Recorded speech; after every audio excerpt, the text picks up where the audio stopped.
Welcome to Squatch-D TV, where the truth is first before all else. Join your hosts, veteran investigator, TV personality, and author Steve Kulls, and from the Kentucky Bigfoot Research Project and the Kentucky Fried Fixes channel, Chris Bennett. Sit back and prepare to take yourself on a journey with the longest-running Bigfoot podcast, Squatch-D TV. Here are your hosts, Steve and Chris.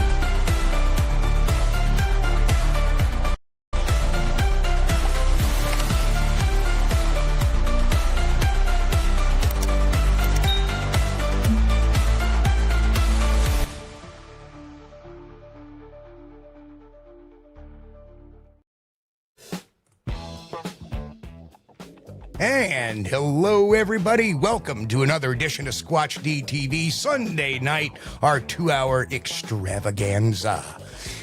Hello, Chris, the co-host with the most right down there. What's going on, brother? What's going on, man? I've been doing really good here in Kentucky. Our weather is lovely. I mean, we're low 60s, you know, it's beautiful. I think I'm going to get to save on the electric bill this month. Which is what, bent over? Yeah, that's usually the price, yeah. So anyway, we have one heck of a show tonight. Everybody is checked in, and me talking to Will tonight, and we're going to be talking about a trail cam photo. Yes, it's not the clearest thing, but it's not something we're going to need a red circle for, so that's the good news. Yeah. And we did what we can with it, and it was quite surprising. But anyway, let's do our roll call real quick. Chris, so in tonight, awesome. First in tonight is Walter Kroll. Of course, Bristol. Sharon, of course, is here. Sharon. Karen Fisher, hello. Pat Collins, hello. Pat. My neighbor from the north. Mitch Hargrove, what's going on? Grant Rasha, Goonie Goo Goo. Oh, that's Boris. Ron Meldrum, what's happening? Ron? Boris Kahn, there he is. Boris. Roy Longley, hello. Roy, Jay Carey, what's going on? Jay. Jennifer Arnold, hello, welcome back. Good to see you. Jeff, my good buddy, also another neighbor, Jeff Trifoletti, how's it going, my brother? Kathy Zabrowski, how are you? Welcome. The Susie Monster, of course. Susie. And Chris, what's going on? Helton. Chris, my friend, how are you? Angel Nolan, hello. Jen, what's going on? The bouncer's in the house. Jen. Look out. Of course, Baron is probably doing fine. Doing the same thing mine is, sleeping in the chair. Senior Chief in the house. Hello, Senior Chief. Good to see you, Chief. Welcome. Gary Johnson Sr., what's up? Gary? Brack Orchard, hello. Boy, we got a real full house tonight. Of course, Sandra Piper, good to see you back. And here we are. I think that's everybody for now, and everybody just kind of shuffle in from the back. And hello to the lurkers out there. You know, we appreciate you. You don't have to say hi, but you can if you want to. It's optional. All right. Let's get down to business. Oh, yes. So let's, a real quick brief. Case synopsis. On August 20th, 2025, at approximately 12:30 p.m., a Samoa solar trail camera captured an anomalous figure standing midstream on a private farm near Poplar Bluff, Missouri. The witness, alerted by a cellular notification, observed the still frame on his phone and immediately noticed a large upright form in the creek. Within 10 to 15 seconds, when he attempted a live view, the subject was not there. That evening, the witness and his brother investigated the site. No footprints were found on the gravel banks. The subject appeared to have remained in the water. To test scale, the brother, 6 foot even, later stood in the same position in the creek bed while the camera captured a control photo under similar observations. The comparison photo confirmed a significant size discrepancy between the known subject and the original capture. So that's just the brief introduction, and we're going to get into everything tonight. Let me just make sure we got our... I want to make sure we have the original picture ready to bring up what he saw, and let's bring Will onto the stage. Hello, Will. Good to see you. Hey, good to see you guys. Absolutely, good to meet you. Good to see you guys. We had a nice little chat beforehand before we got on, make sure everybody's levels were good, and so here we are. So, all right, well, yeah, you don't have to tell us about yourself, but tell us a little bit about yourself. You know, how long you've lived there, and you know, Yeah, absolutely. My name's Will Boving. I'm 33. He likes fishing, and Right. I'm a great guy, right? No, we've had, so my dad actually bought this property. It used to be 1,000-acre chunk altogether, back in the mid '80s, and we have since kind of shifted a little bit of it, but my brother and I own a few different chunks around it now, and this specific chunk is across the road. It's about a 200-acre chunk, and me and my wife, when we met in 2015, got married in 16, bought this property in 17, and we've owned it since then, and it really haven't done anything with it. Just kind of dreaming about building out there one day, but it's always been the farm, so we're not really out there a whole lot. But anyway, that's Has some tree cover on this property, Will? Yeah, it's a good combination of a lot of things. It's very steep. So there's a road that runs along the ridge that goes through this property, and then there is probably 150 acres of it is a bowl shape, right? And it's heavy tree cover. And then in the bottom there is a grown-up flat field that we don't row crop it or anything, nothing like that. Just kind of bush hog it every now and then, but it's very dense, thick vegetation, and that field backs up against our northern border, which is this creek. Right. So now, like it's very good. Now, why did you have the camera up there? Because I didn't know that until we had spoke earlier, really. But why was the camera up there in the first place? So earlier this summer, we were trying to figure out some way to just kind of go somewhere, whether it be a river or a lake, with the kids. So I've got 3 little kids, and we didn't really want to go somewhere super public. So we found out that this creek up a little bit on the property, there was a spot where you could drive like a four-wheeler or a side-by-side down to it. And we cleared out as much space as we could, probably, 100 foot wide by maybe 20 foot deep, right up against the creek. And we've spent pretty much every weekend during the summer down there with them, just splashing around, hanging out.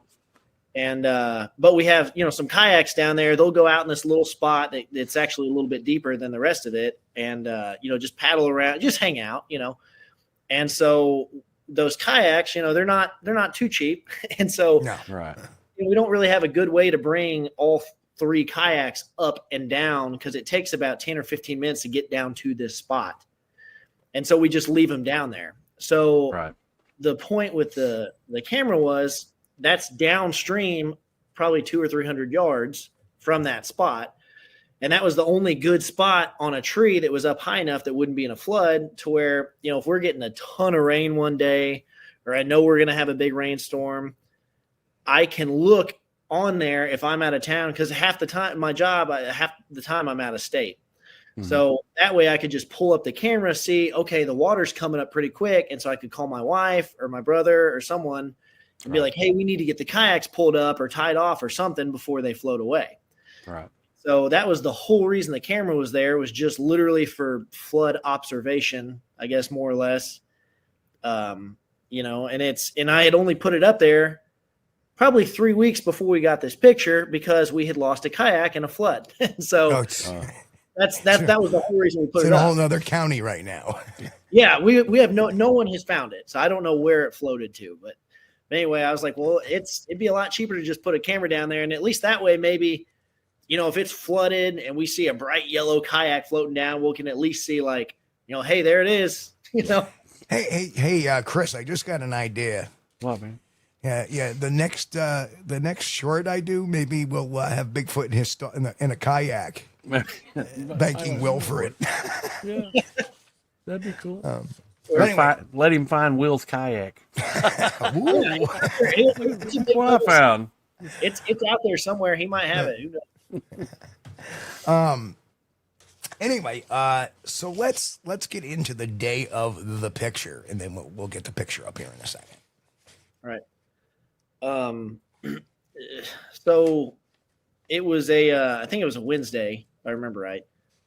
I was in town. So what I do for work, anyway, just background story. I'm a crane technician for a company that builds bridges. Oh wow! So I'm everywhere the cranes are, which is spread out over the entire state of Arkansas and from halfway Missouri down. So I could be anywhere at any time. So, but I just happened to be in town that day, Wednesday, and my wife had just got off work. And so I was like, hey, let's go grab lunch. And so we met up, and I think it was like noon when we met. We went to this restaurant called Los Margaritas. It's a Mexican restaurant here in town. And we were just hanging out like any other day. And so I had my phone sitting next to me. Normally, I never, ever, ever check the notifications from that camera because I'm not looking for anything.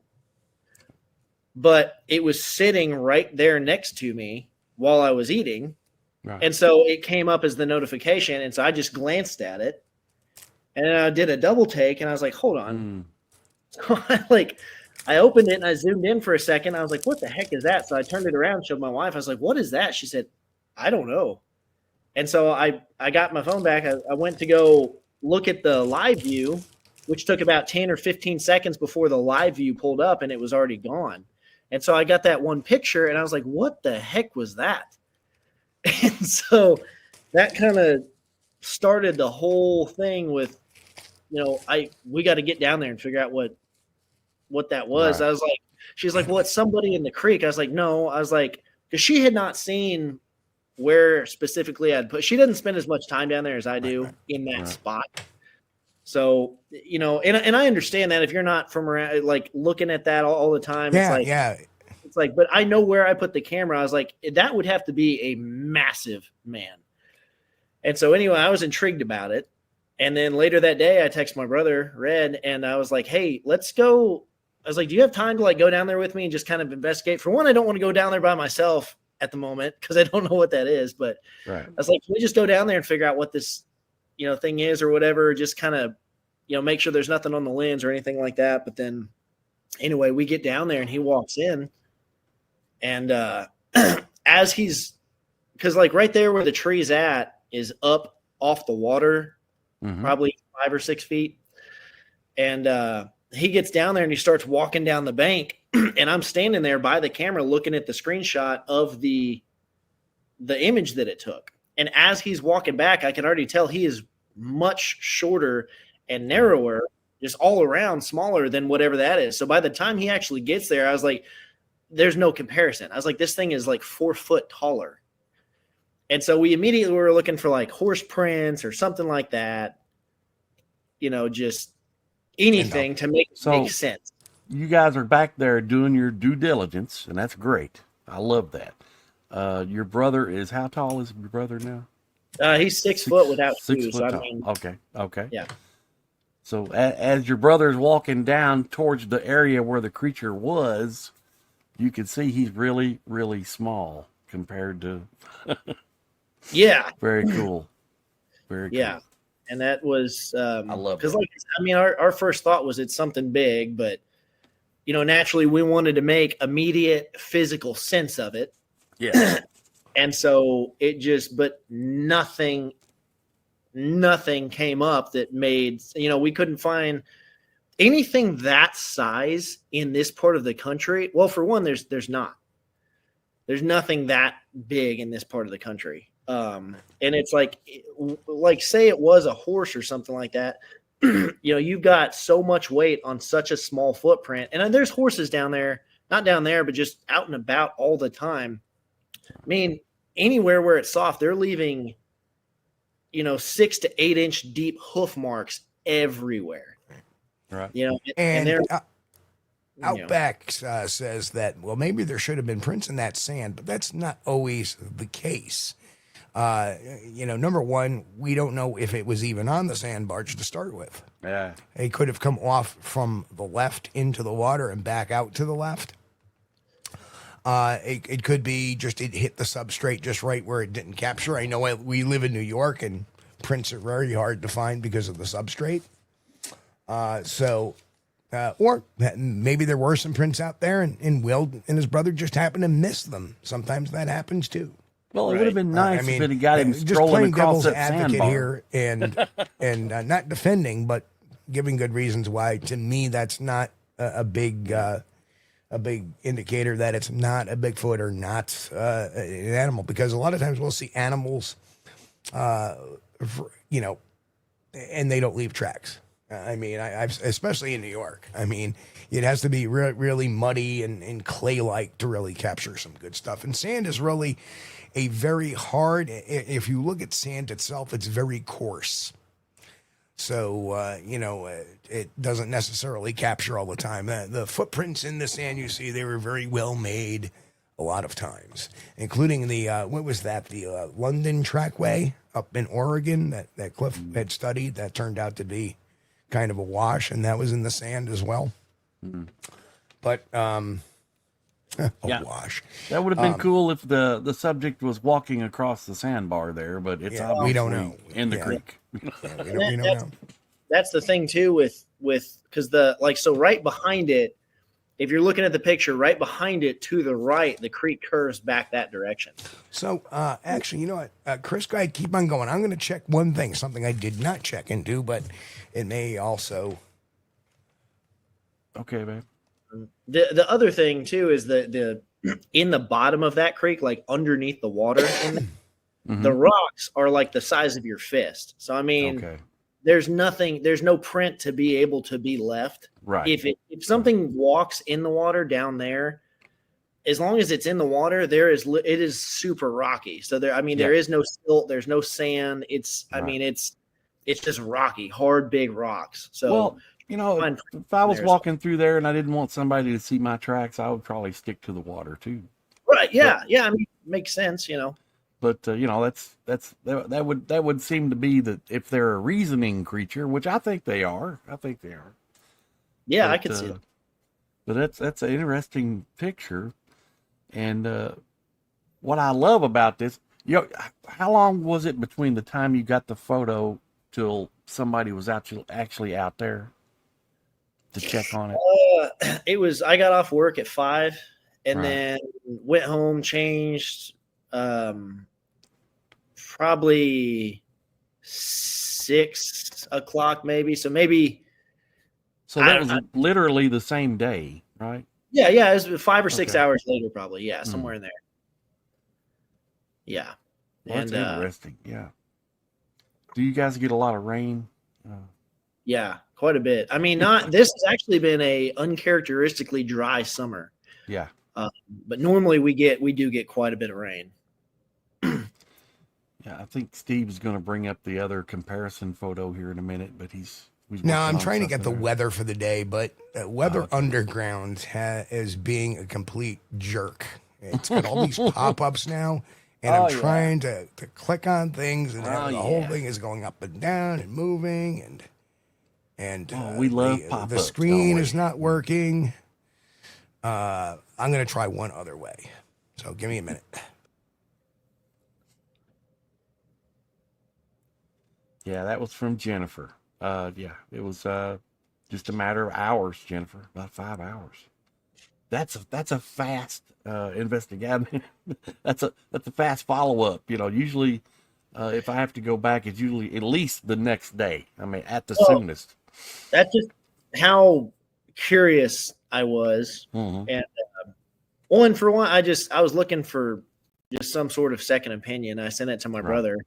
Right. And I was like, well, I'll go off of his reaction. And the first thing he said was, "What the heck is that?" I was like, "Okay, right. Let's go look at it." Well, I love that you've created a nice little nature camping play area there for your children, and the kids love to play in a creek. I know I did when I was growing up. Love it. Oh yeah, it's not too deep. You don't have to worry about. It's just that perfect like knee deep. Yeah, to they can go waist out deep. there and sit down, and you don't have to worry about them. Yeah. It's a trouble-free, fun time. Okay. Let's see. Walter's got a good one. Walter says, so Will, did you find any evidence or prints or access anywhere along the bank?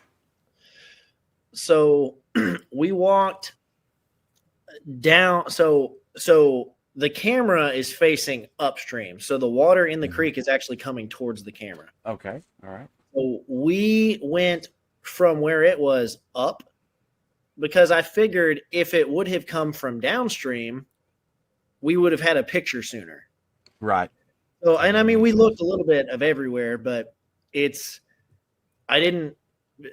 went off every direction from where it was, and then probably upstream, maybe 200 or 300 feet just to see what we could see. But it is so dense.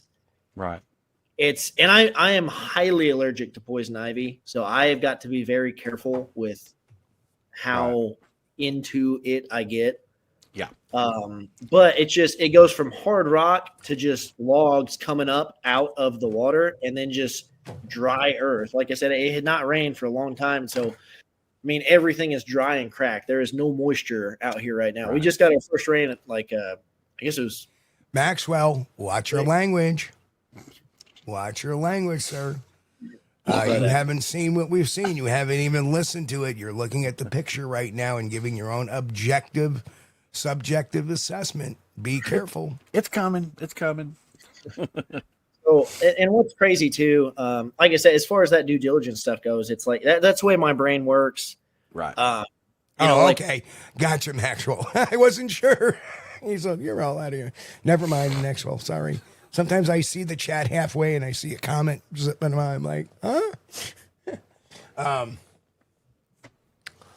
Well, we appreciate everybody in chat. Everybody's being respectful, and we appreciate that. Thank you, guys. I hope I didn't miss anything. It was no, man. He was joking. He was joking about something. He was being like his dry sense of humor. Oh, you're all out of your minds. That's not that's a fisherman. He's saying that sarcastically as opposed to. Yeah.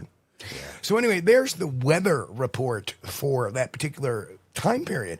This was actually at 12:53 p.m.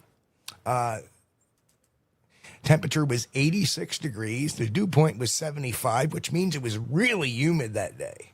Right. Wind was northeast at around 8 miles an hour. Visibility 10 miles. Pressure was 29.99, which means it was nice weather. Right. Holding that like 30.0 point, which is like perfect weather. And no significant clouds reported below 12,000 feet. So that's what I was working on. That's the only thing I did not do was the weather. I'm knucklehead. That's usually the first thing I do. But anyway, so you went back there on Saturday. This was on a Wednesday. You went back there a few days later. Right. And just to show people what this area looks like, it's pretty vast. There's not much there. A lot of green. Little town there, and a little tiny municipal airport. So you went back on Saturday and you redid those pictures. Now we have got the comparison pictures, and we also have a report too. Because what I did was I ended up doing a report, but I think it will really hit home when people see the comparison picture, which, we got it to look a lot better than when it was, cleared it up the best we could. Of course, it's very pixelated now because it's now zoomed in. Right. But we can see the difference in size between the subject and your 6-foot brother. And this was done on Saturday, the control picture. So there you have the difference. Yeah.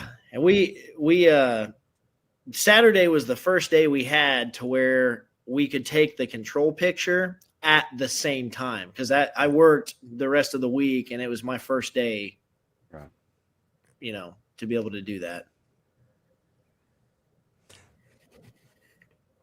Yeah, So stream. this picture was actually made a few days after. Right. got And the you can, notification. and you know what the funny thing is without looking at it, you kind of could tell because the water was a little bit higher on the day of the unsub, and it was the creek is down a little bit on the recreation day. So you can see that a little bit. So anyway, what we did is we did do. Oh, Jennifer, that's a great question too. I want to put that one up there. Says, do you still have the camera up in that area from Jennifer? Yeah.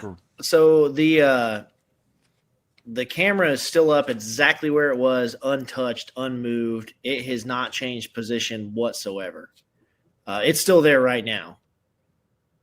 And nothing since, and that's very typical because we understand that Bigfoot as a primate has a pretty big home range, and it might have just been bouncing around and just passing through. Just at that. Thank you, sir. Thank you.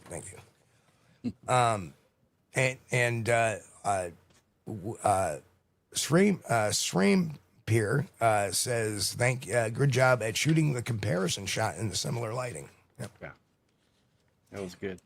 Yeah, if you're watching online, guys, that's Right. going to appear kind of pixelated because both clips are zoomed in, so you can get a better look at the subjects. Yeah. Oh, hi, Also, Sally. Okay.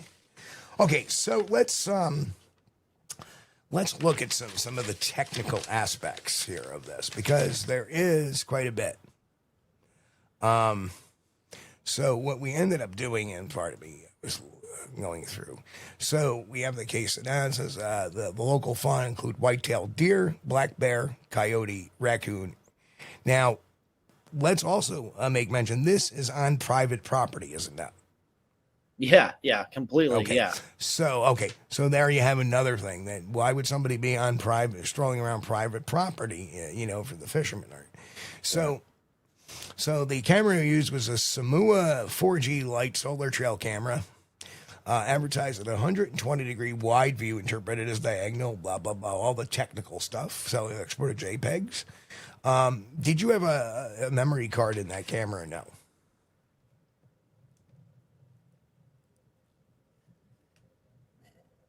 Did you have a memory card in the camera wheel?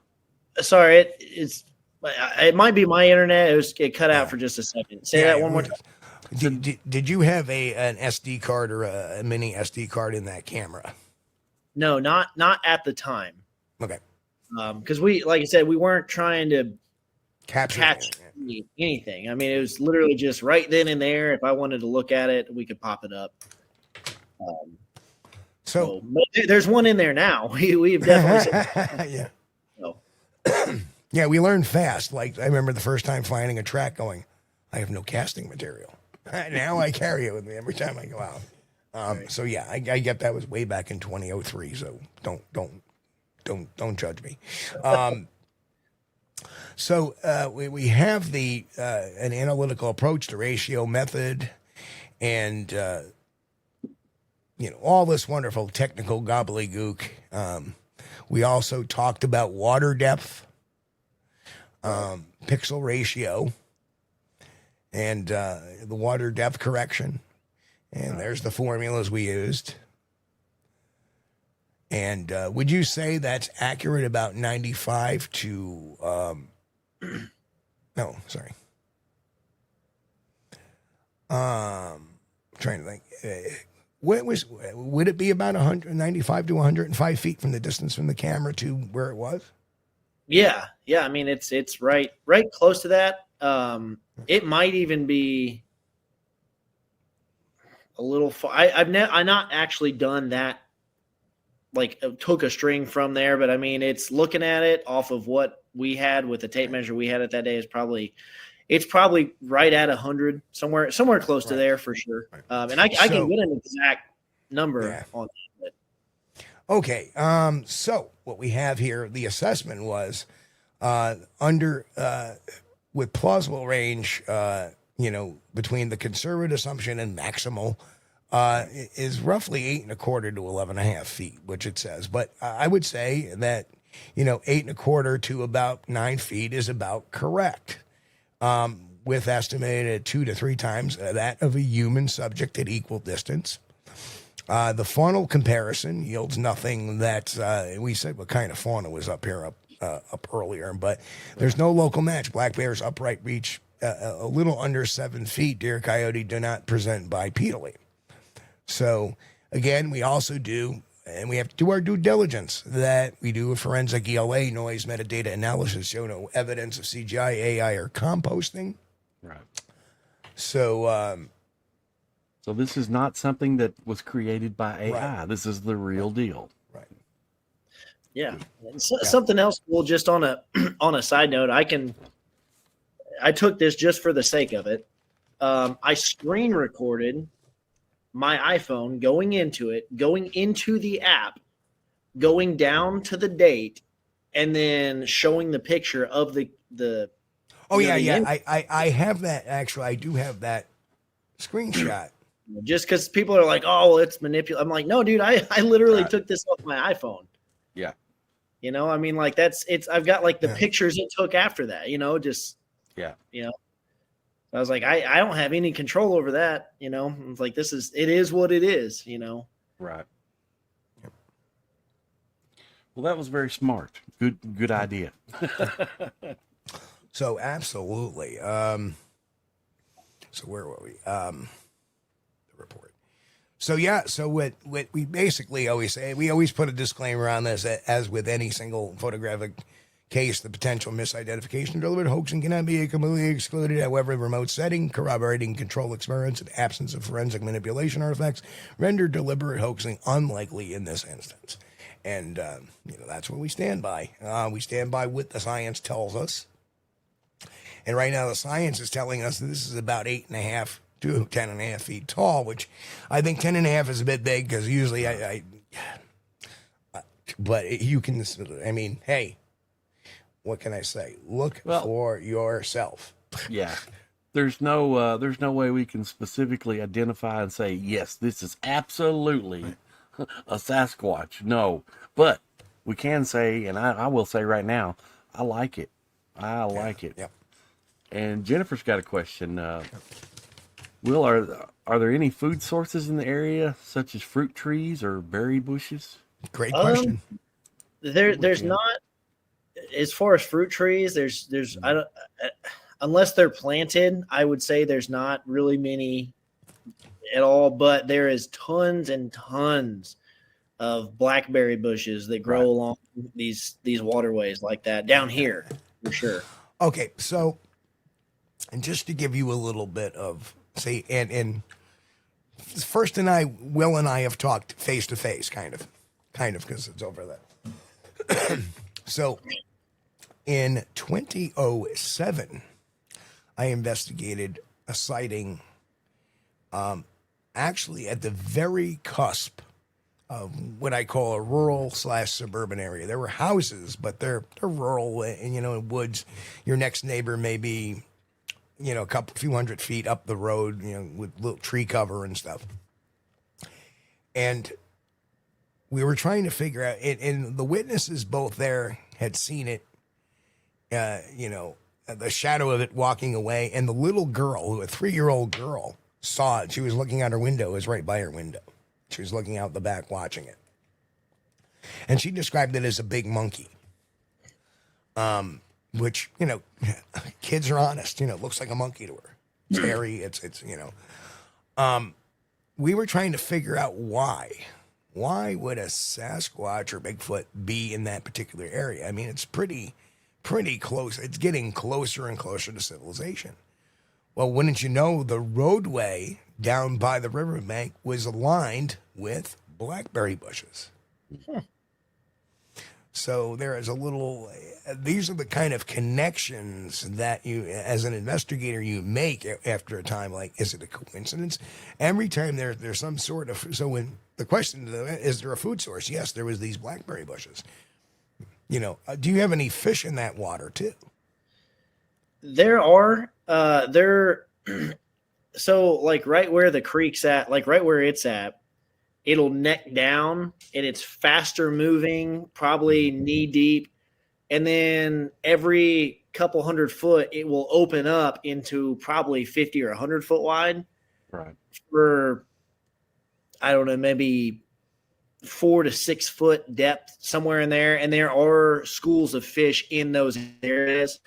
I've caught plenty of bluegill, smallmouth bass, stuff like that out of there. There's some small carp and stuff, but there's definitely fish down in there.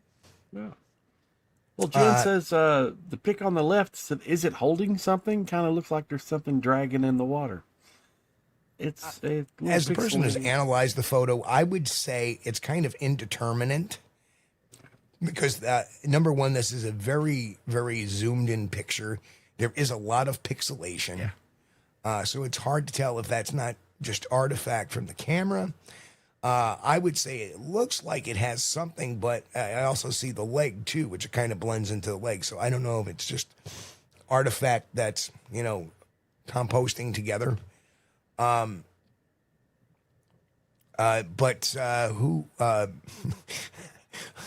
Boris asked, is there a van down by the river involved?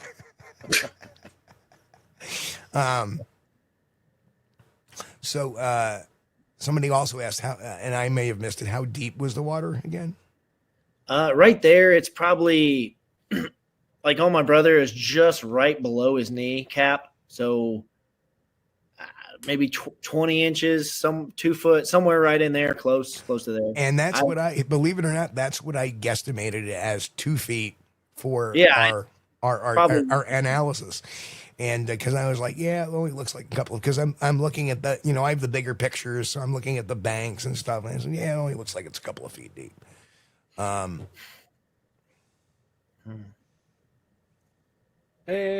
Maxwell says it's holding a fly fishing pole and a bag on his left side. I don't know.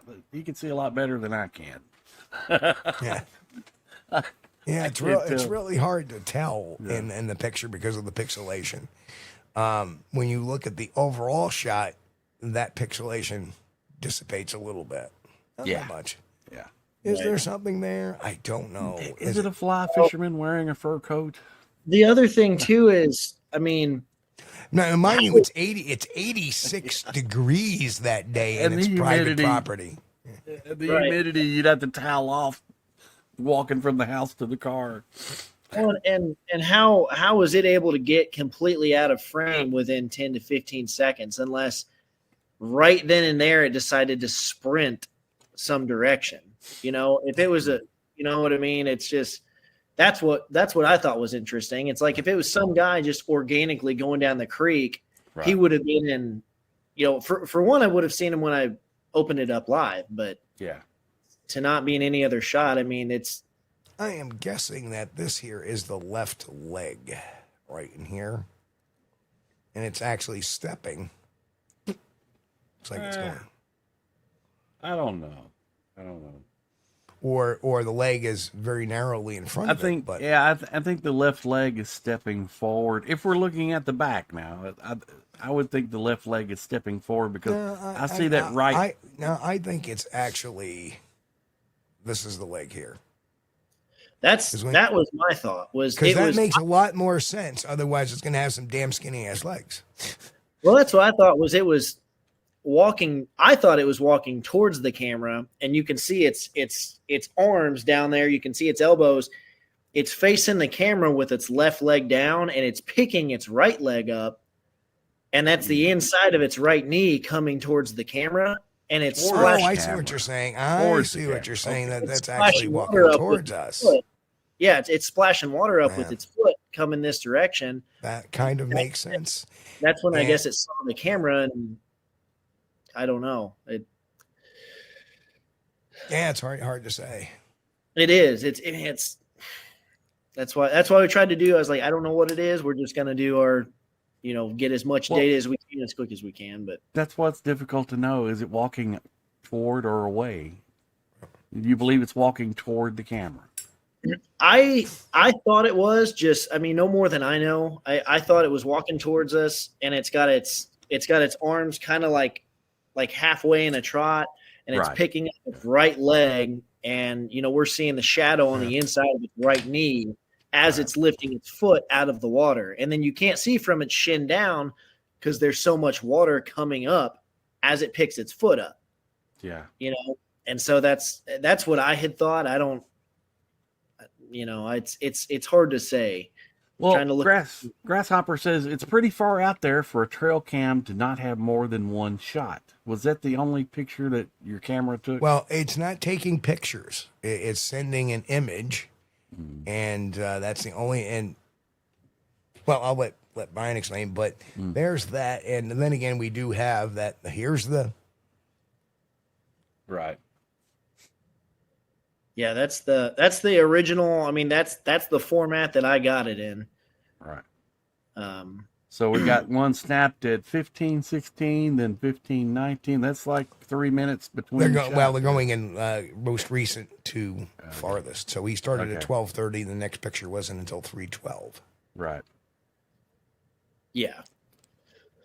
And I know. I mean, that was the weird thing is like when me and my brother were down there in that spot, we couldn't get the camera to trigger. So either at that distance, we weren't big enough to get it to trigger, or it just happened to trigger as it was walking down, because later in the day, you can see that limb on the right side kept giving it false triggers. Right. And that's why I never even pay attention to these. Like I said, I knew it wasn't raining that day, so I didn't even look at it. I just happened to see it because it was sitting on the table next to me as I was eating chips and dip, Yeah. But well, Jennifer Arnold says, has there been a history of sightings in that general area? So like I was saying, it's never really been on my radar at all. Let me do the homework. Go ahead. You can say that one more time. It was let me do some homework, and you go right ahead, because that was another question. What county are you in, by the way? Butler County.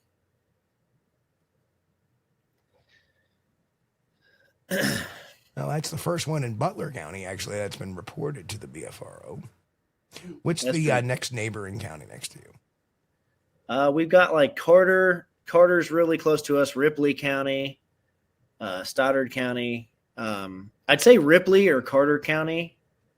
Those are our hilly county neighbors next to us.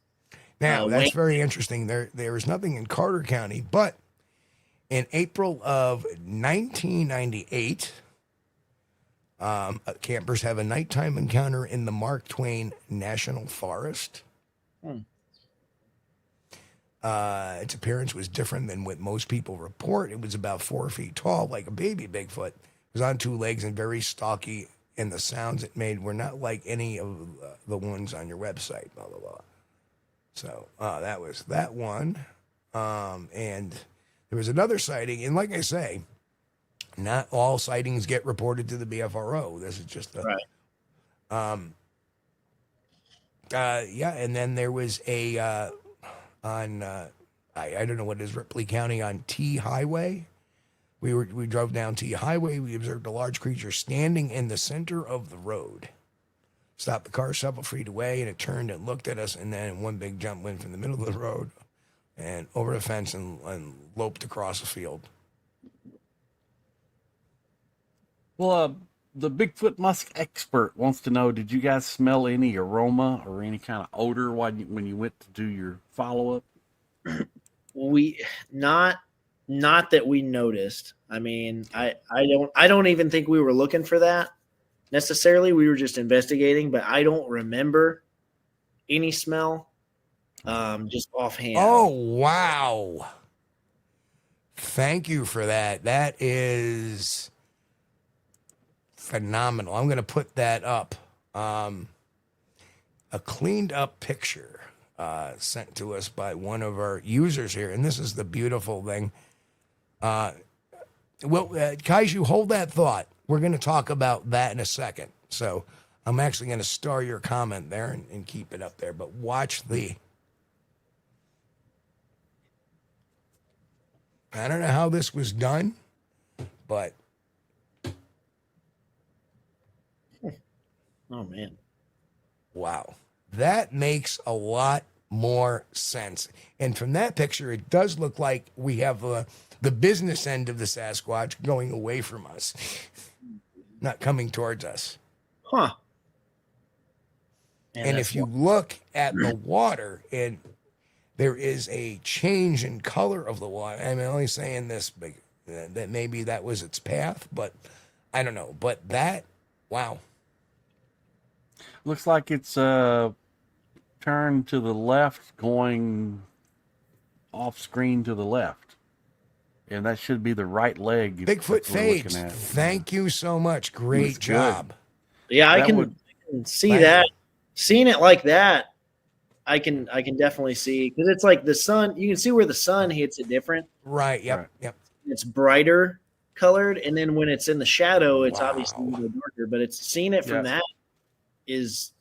I was thinking on the back those were shoulder blades and not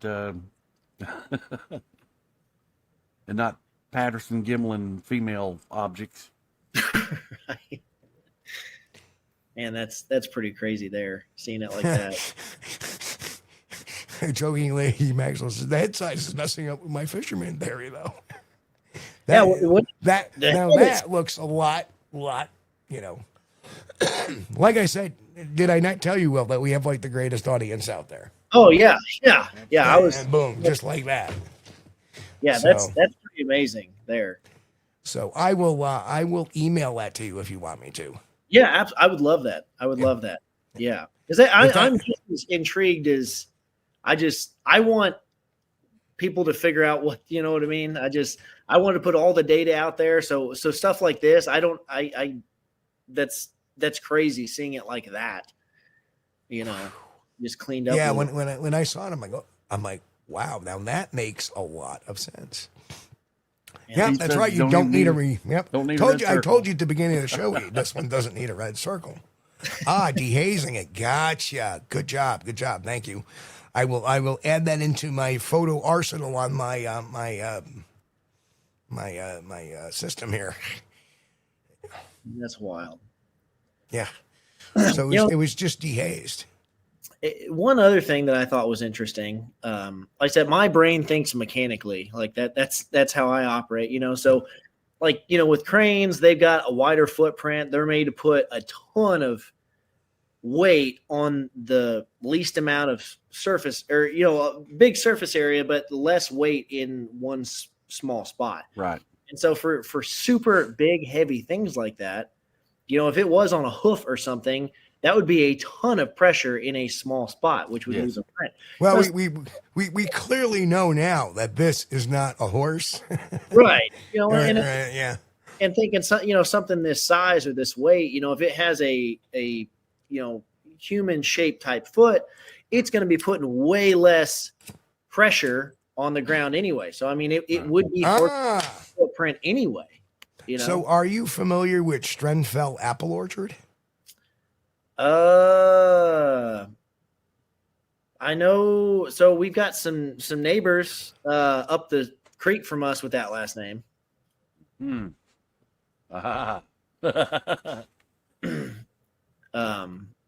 yeah, that's a definite popular food source for apples. Yeah, apples. Yeah, there's a big, and it's if it's where I think it is, it's right on 10 Mile, which is this stream further up. Kaiju Ninja says, definitely not a platypus. Absolutely not. You're right. That's one of our running jokes here is the platypus. Right. It used to be the porcupine, but that kind of outgrew itself. The platypus has grown legs. Yeah, you should see the bill for that one. Man, that's wild. Oh, that's terrible. Right there. So, yeah, it has a really long head, or it's or again, what you may actually see is that more of that, you know, muscularity in the trapezus. Right. Yeah.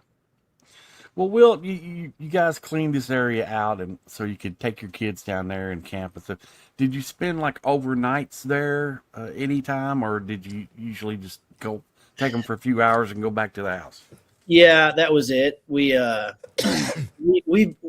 ideally we wanted to build a little bit flatter spot down there to actually, be able to put a tent up and stuff.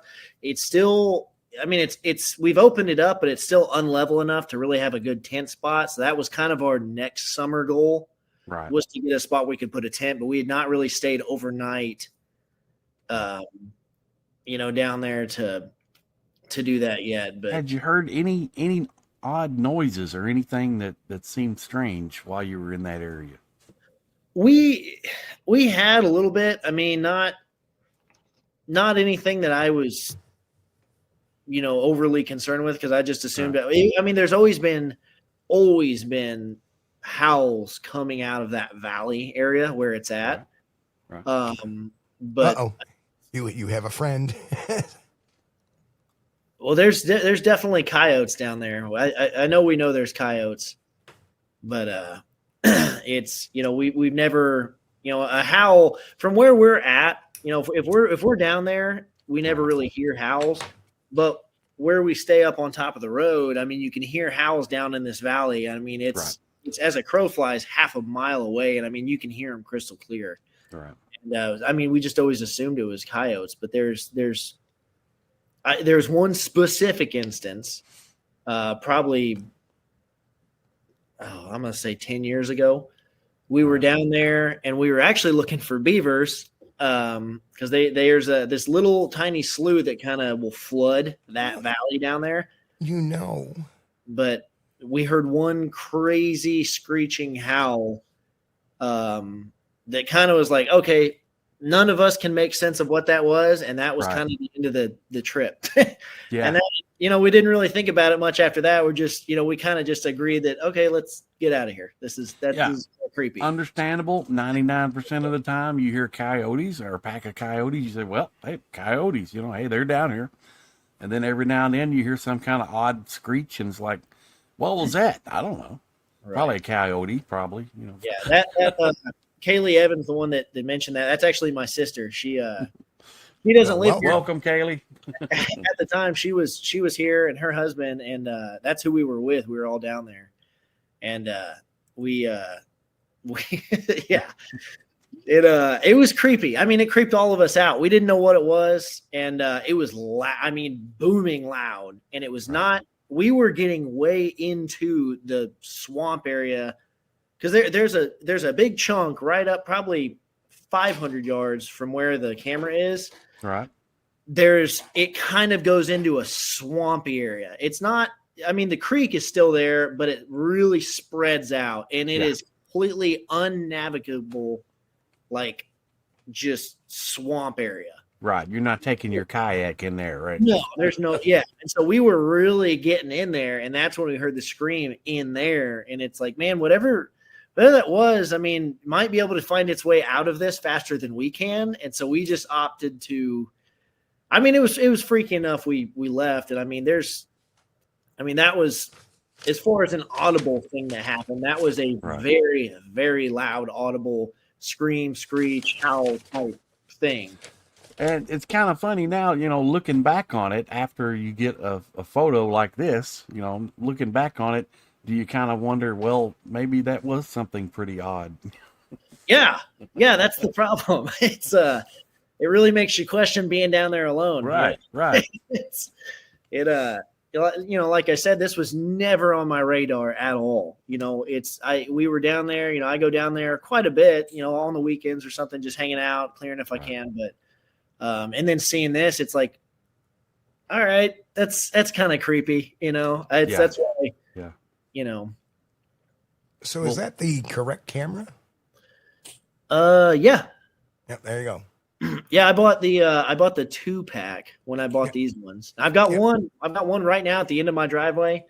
And then I had this one just sitting there. And so that's the one we put down there. Yeah, that's it. Okay. So the answer is to that question. Solar powered, yes. Yeah, it's all solar, all 4G. Very cool. Yeah, that's it. That's probably why it's a little bit miserly sending you images, because it's kind of trying to preserve battery power. Well, and that too, it like the one at my driveway, it's up on top of the hill. Mm-hmm. And it's right there. There's good cell service. So I can have it opt to default send me high definition pictures. Mm-hmm. But it doesn't eat up as much data because I have notifications turned off. I just look at it if like someone tries to like open the gate or something. Right. This one's down there. It's got like one bar of data, just enough to actually send pictures. Right. So I could never get it to send a picture if it was on high definition. So I guess standard definition is easier for it to send. And so it's always just stayed on standard definition, which is whatever that camera came with. And so that's why that's the best picture it got. And it's also, 100 foot away from the camera. It's never designed to take a detailed picture that far away. Right. And like I said, we took the same picture of my brother in the same spot with the same camera, and you can tell how pixelated he is, Yeah. But it's kind of crazy. Okay, so what type? So the question is, what types of livestock are nearby? So I know the local fauna include white-tailed deer, black bear, coyote, raccoon, and those are your bigger fauna. But is there any livestock farms nearby or anything like that? Not. There's cattle. There's Black Angus, like probably from that spot as a crow flies, probably a mile away. Okay. But that's it. There's really not anything out there. It's so hilly right there in that area. And a lot of the people I've talked to here local, that know me and know where the farm's at, are just, they've all been, in the same boat as far as like, what is that? Because it's nothing really can get down there, that could just conveniently be that size and in and out that quick. And I know there's no cattle down there because we've got cows, over there on that spot. They're about a mile away. And they can't go anywhere without being very obvious. They're leaving 4-inch hoof marks on the ground. They crap every 12 feet. It's very obvious, And the subject in the picture here doesn't look like a cow to me. No, I think the question was raised as far as food source. Doesn't look like it's carrying anything, to tell you the truth. Yeah. When you see the dehazed picture, it does not look like it's carrying anything. No.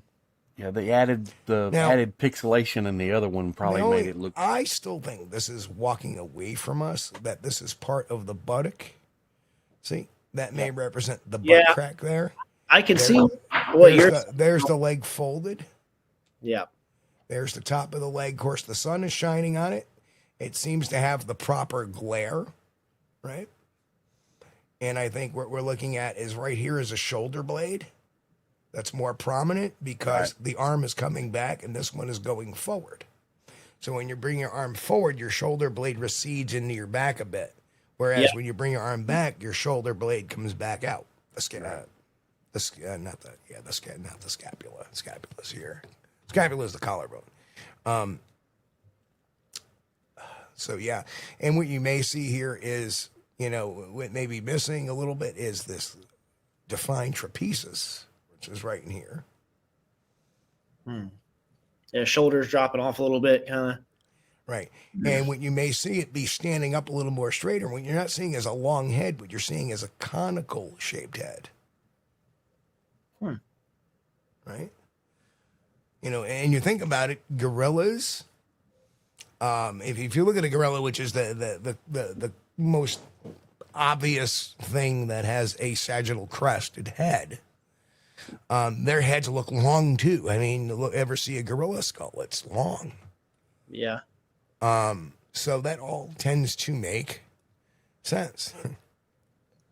Yeah, it's pretty. It kind of looks like it's just nonchalantly walking down the creek, Yep. And I see, and seeing it like that, with that, whoever did that did a phenomenal job. Seeing it like that clears it up so much. Yep. And it just reiterates what, we were thinking. It's like, I kept waiting for someone to clear this up and be like, oh, obviously it's this, but now it's like, it looks even more, I don't know. Any circus animals missing from a train accident, say about 60 years ago? more like 100 Jacko. But the interesting thing is what you see here with this DeHaze picture is you're seeing a little muscularity now. Yeah. Yeah, and especially one thing that I've been looking at was, when you look at other animals with shaggy fur, seeing where the shade is on that fur versus where the flat spots are facing the sun. So one is a brighter brown and one is a darker brown. Right. But I'll give you one better.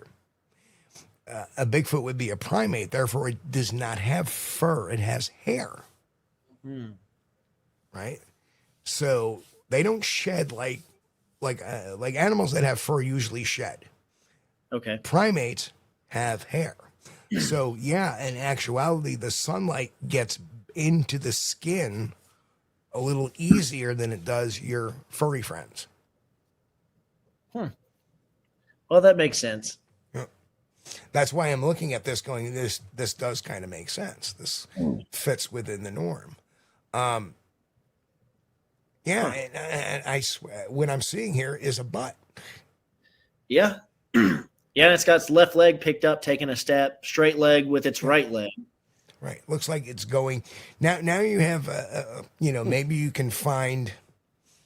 So here's some suggestions I can give you. Is now you know the general direction of where it was going. It's heading in this kind of direction from here, going over to here. What I would do is I would look at that tree line and look, because just like any other game animal, it's going to, as it moves through the forest, it's going to take branches and move them and twist them. And what we've learned in the past, or what we've seen in the past, and I've tracked a couple of them for a distance, is they grab the branch, maybe on one side, and they twist it as they bring it down, and the twist breaks them normally. So you'll find yourself a trail going through with tree breaks. In this case, you're probably looking at the 6 foot level. 6'2" level, something. So it'll look like something big had moved through there, but you may not see that in the grass. You have to kind of watch the. Oh, this is what was kind of very strange about that. In the direction, because this whole time I thought maybe it was coming towards us. In that direction, like the way that it, if it's facing away, if it went up and to the left, in that direction was an abnormally large amount of broken branches that I just attributed to, high winds since the last time I've been there or something. But they're almost kind of like they're like on a path, the path that we had. So basically there's a way that you can drive right next to the creek that we've kind of cleared out, just a rough path with a side-by-side.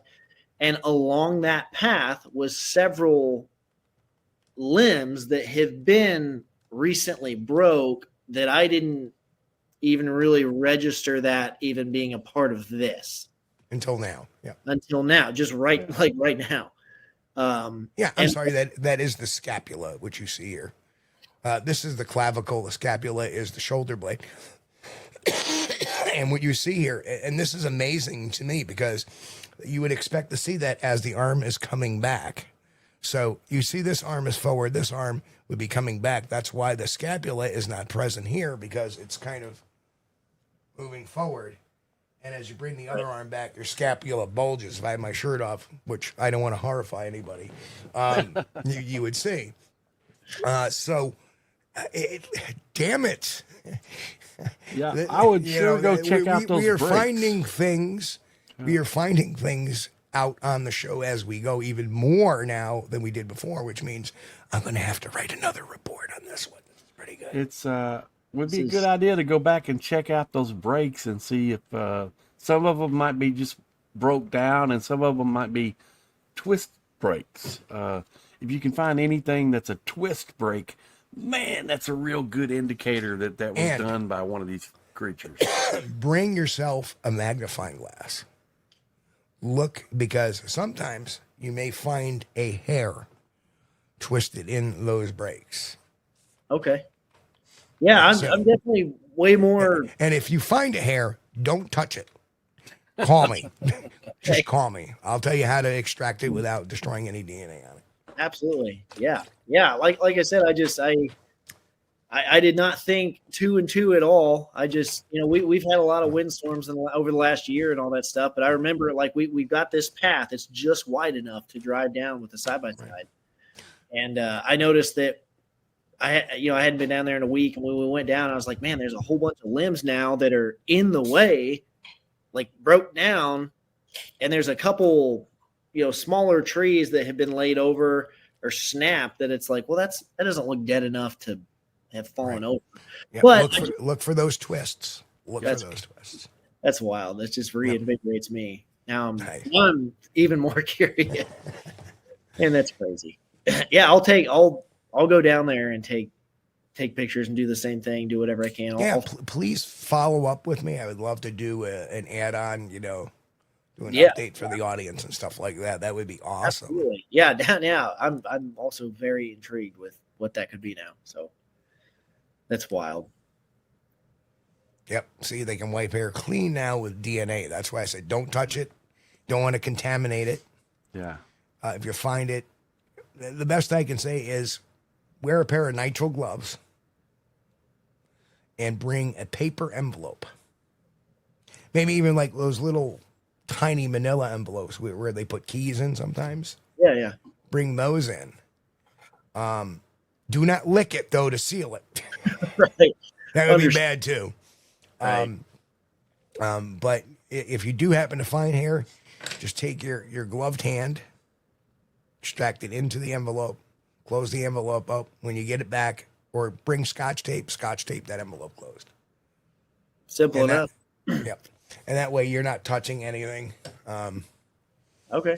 Yeah. You're not like me who has, I have a DNA kit and stuff like that. I have, tubes and stuff and buckle swabs and all that. I'm pretty low tech. Yeah. I get it. Yeah. So the best way I can tell you is to. Okay. Yeah, absolutely. Yeah. Now I'm got more to investigate. So. Be nice to be able to send something to Darby or Cut. Maybe he knows somebody that could clone us a Sasquatch from it. That's right. Pat Collins. Now, Pat Collins is one of our witnesses, and I interviewed him. God knows how long ago now, but he happens to say, "Will, sorry to tell you, but you're now hooked on Sasquatch." Yeah, as he has been. Yeah, I've kind of found that out over the last week or two. It's for something to be completely off your radar and then just jump in out of nowhere. And it's like I said, my brain wants an answer. Yeah. Like I've got to have a conclusion. Yeah. And so just jumping down this and trying to do everything I can to try and make it make sense and do everything I can. It's just like, I can't reach the end of where I'm like done researching now. And so now I know way more about Squatches than I ever did a few weeks ago, like 10 times more, and I'm still learning, but it's kind of crazy just how organically it's unfolded, I would say this, and this is what I warn people a lot is, remember family first, job, God, country, family, job, then the Bigfoot can come next. Remember that always. Absolutely. Oh yeah. The other thing I would say is be careful at what you're watching on the internet, because there is a lot of bad stuff out there. So if you have a question on anything, you have me as a resource. Please feel free to call me and ask me questions. Yes, absolutely. Well, speaking of family, Will, does this make you feel apprehensive now of taking the kids out there, or since they're going out there in the daylight, you're probably not going to have any problem? Well, a little bit. I mean, honestly, just because I go completely off of X and Y's. So I need to know what this is. Once I know what that is, I can determine how I react to this. And with this still being an unknown, I don't really know how to treat it. It's like I still don't have a direct answer, and it's like we know that it's there. It's not nothing. It was something, and it doesn't match anything else. And so it's like, being down there, that far away. I mean, there's no quick way to get in and out of where this is. I mean, it's in the middle of nowhere down.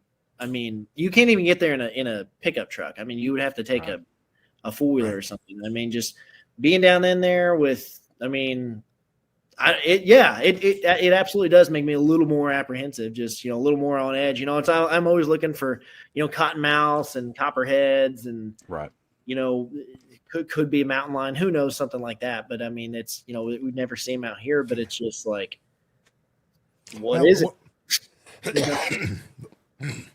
The one thing to remember is that normally they're not aggressive. So, primates of one species rarely attack primates of another species. Rarely. There are some exceptions. We've seen chimpanzees go after monkeys, but it's a cultural thing. We've seen people eat monkeys, in some cultures. Some cultures poach gorillas. But every time we see it, normally we get that very negative reaction to it. And that's part of our primate background, because, in a way, we're related to them. And you got to understand, we're related to them. They may speak a completely different language in their head than we do as far as, their thought process is concerned. I would, if you're out there at night, the best way to stop a Sasquatch encounter is shine a light. It'll go away. We've always got a light, unfortunately. So, it's 12:30 in the afternoon, and you're right. I think they are very well adapted at night because of their eye shine, and in a lot of reports they've reported eye shine. But are they truly nocturnal? Somebody said they may be crepuscular. Crepuscular means that it's kind of a dusk till mid-afternoon type of dweller. So they do wander around during part of the daylight. Bobcats during the day. Yep. Bobcats, for example, are crepuscular. They that's their time. They're not straight nocturnals. Now, animals like raccoons are nocturnal. Porcupines nocturnal. Once in a while, though, you always find a nocturnal animal out and about during the day because of some disturbance or something, and whatever's going on in their coconut, you'll see them. But that's a rare. Most of the time, you see a porcupine, it's at night. Believe it or not, I was lucky enough to get a picture of a porcupine in the daytime.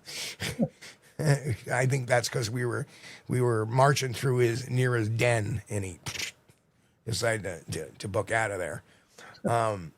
So there has to generally be a reason. That's why you'll see a raccoon sometimes in the daytime if there's a very the only raccoon I've ever seen in the daytime was a very pregnant raccoon, and she looked like she was about 25 pounds. She was huge, and she was in the garbage bin, and she was pregnant. She was hungry, and that happens. And again, that's another thing that'll necessarily break a cycle. This looks like it's just hoovering. I don't know where to or why. The fact is that a minute, you did not get any more pictures of it, and you checked it a minute later. Let's say you got to understand that it may have taken that picture, and it may have taken a couple of minutes for it to get to you. And then by the time you get on and log on, 3 or 4 minutes could have passed from the actual time you looked till the time it's actually moved out, which a human probably would be able to get out of frame that quickly. Yeah. Yeah. Especially if it's going in the direction it's going. Yeah. So I'm just giving you some food for thoughts, or my thoughts as one of the investigators on this. Yeah. I mean, there's several more things I'm going to look at. I mean, just since we've been talking about it, I've been, talking to you for a while now about it, and there's there's a lot that I would like to go knowing more now that I know, since when it happened, there's a lot more I would like to look into as far as, especially that direction. I always assumed it was coming towards the camera, so I put more focus on from Right. this Now one. now you're thinking, oh, we should have been looking the other way. Yeah. And so, you know, that kind of changes everything, you know, and it's just, but I mean, we kind of did like a, you know, we were looking for the obvious. We made a few circles looking for just, you know, like what we know exists, you know, like something that could be that big. I mean, a bear or a cow or something like that. I mean, there's no prints like that. So, but knowing that, I mean, that'll give us a direction to look. And like I said, those branches still, it just kind of, that clicked when you said that, and I noticed them. I didn't think anything of them. So now that's got me, you know, fired up again about that. I'm like, I didn't even think about that. Kaiju Ninja said, "What's the plan going forward?" It's just learn. Well, I've learned a lot. I mean, even just talking to you guys, but I mean, I'm going to go immediately as soon as I can and go back down and try and investigate some of them branches and some of that stuff that I noticed, you know, a week or two ago. And then, I mean, since then there's 5 more cameras out there that I put out, just all over that area. Just right now. I want to just show you something real quick. You see that even in the PG film, there is wearing in certain areas. So that's, you know, and looking at this, and when I look at this, it makes me kind of wonder, you know, because you're seeing like a lighter patch right here, which makes kind of sense because that's where the arm would necessarily move to and fro.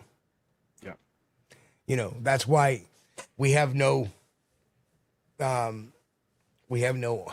very little hair on our sides, because that's just constant wear. If you look at our upper thighs, because we sit a lot and we have our hands in our lap and we walk and we keep things in our pockets, we have limited hair on our upper thighs. So there is a lot of very... Pat Collins wants you to play that whoop sound and see if Will has ever heard anything like that in that area. Have we got that one on the board, or did it go away? I got the one on the board, yeah.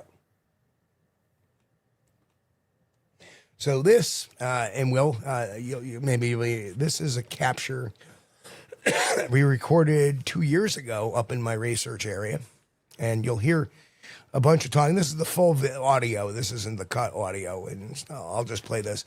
And you'll hear one of the guys from Small Town Monsters, Alex Petikoff, talking with a couple of other researchers, including our good Finding the Trackway. He was usually in chat. And take a listen. Whatever it is, I mean, it's animal shaped. It's just not moving. So they're talking about something they're seeing on the FLIR. It's got brighter, too. Because we had a run-in with a bear out here last year, so this is kind of fresh in my mind. Well, I lost the eye shine now. So ready? I'll show you where the eye shine is. Ready? Oh, yeah, there you go. It is standing right there. All right, so check this out. What the hell was that? That was me. Oh. That was me. So ready? So look up. Come stand over where I am. So you see where Evan is? You see that object behind him? Oh, yeah. That is something, and like that's where that eye shine is. See that? I don't know coming what up. that is. Oh, shit. It looks like it's like something on fours though. It hasn't moved the entire time. That's what I don't get. Yeah, that's the weird thing. But I mean, you can see its freaking eyes right there. I don't know. I mean, my thought was a rock, because rocks sometimes they gain. Drop that on you. Oh, yeah, no worries. But yeah, but I don't understand what the heck it's doing. I mean, it's not I don't know what eye shine a bear returns. It's either the most patient bear in the world, or some kind of a stone with reflectors on it that's glowing more brightly than most stones I've seen. It looks orange. I mean, it's like as orange as Evan is. Yeah, no, that is it's more orange than he is. Dude, did you just hear that? Yep. Yeah. And that's, that was the whoop. And So it seems like a familiar sound. Like I mean, and so it's hard pulling this up without, yeah. Just, no, it's just think about it. You know, without keep it that- being on my radar. It's like, Right. I know I've heard like that sounds like a familiar sound, you know. I've never really even plugged it into memory until now, because I'd never thought, you know, just like, Right. oh, it's Sure. just, Sure. And you know. and the cool thing is that mumbling you hear in the background before that happened was me basically yelling at them, "Hey, come on, fellas, you know who I am. I'm here all the time. You know, I'm not a threat, you know, blah, blah, blah." And then boom. Because that's what I normally do when I get there a lot of times. As I get there, I knock a few times, I whoop a couple of times, and I shout out at them. Because I'm kind of trying to get them to understand that I am not a threat. Will wants me to play that here. Bill wants me to play that again. But before we do that, let me ask this question from Kaiju Ninja. Have you heard wood knocking? I don't know. I mean, honestly, I might have and not have even, you know, registered. You know what I mean? It's like Right. if I wasn't looking for it, I'm not really. I mean, I've heard tons of strange noises out there. We all have. But it's like without me knowing and directly like plugging it into a memory, it's never really registered. I mean, now that my senses are heightened to a lot of this stuff, I'm gonna, you know, obviously make more of a mental note to look for a lot of this stuff. But it's like, you know, I know we've heard all kinds of strange noises over the years. You know what you might want to start doing is maybe getting a cheap digital recorder and just, you know, it's going to be a nice weather for a few days. Just leave it out. Just leave it out in the woods somewhere. Yeah. You know where it is. Or even under or under the trail camera, so it's protected from anything. Yeah. And Jen says, Steve, if you could pull up the picture from the PG film of Patty walking away, just her back and her booty would be a good comparison. I would here. probably have to search for that one. Let me see if I still got the. I've seen what she's talking about, though. I Yes. think you're right, Jen. It would be a good comparison, a good match, maybe. Yeah, let me. Fellas, I might have to leave you for about 30 seconds to take a leak. Go ahead. You're fine. All right, yeah, You're go fine. on. I'll be right back. Right. Sure, no problem. All right.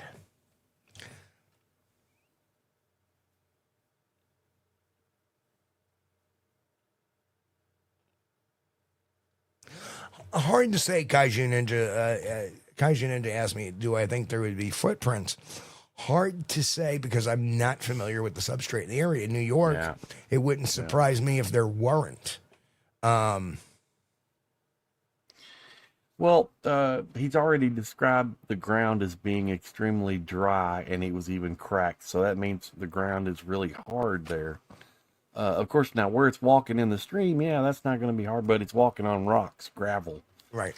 But now the only chance it would have would be to find the exact area that it exited the stream and then follow that pathway and maybe run up on a track somewhere. So Kylie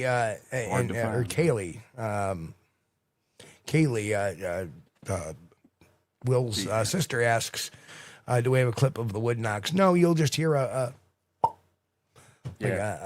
something very similar to that. It'll sound like wood on wood, almost like a baseball hitting a bat, you know, and you hear that pop. Maybe Sometimes 2 or 3. they'll come in a series.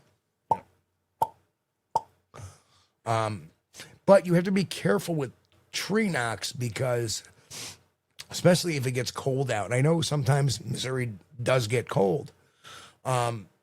Usually when the temperatures hit below 32 degrees, trees will begin to expand and contract, and they will make that same popping noise. Yep. So if it's above freezing, tree knocking should not be normal. So if it's 40 degrees plus, you should not have that kind of sound coming from a tree.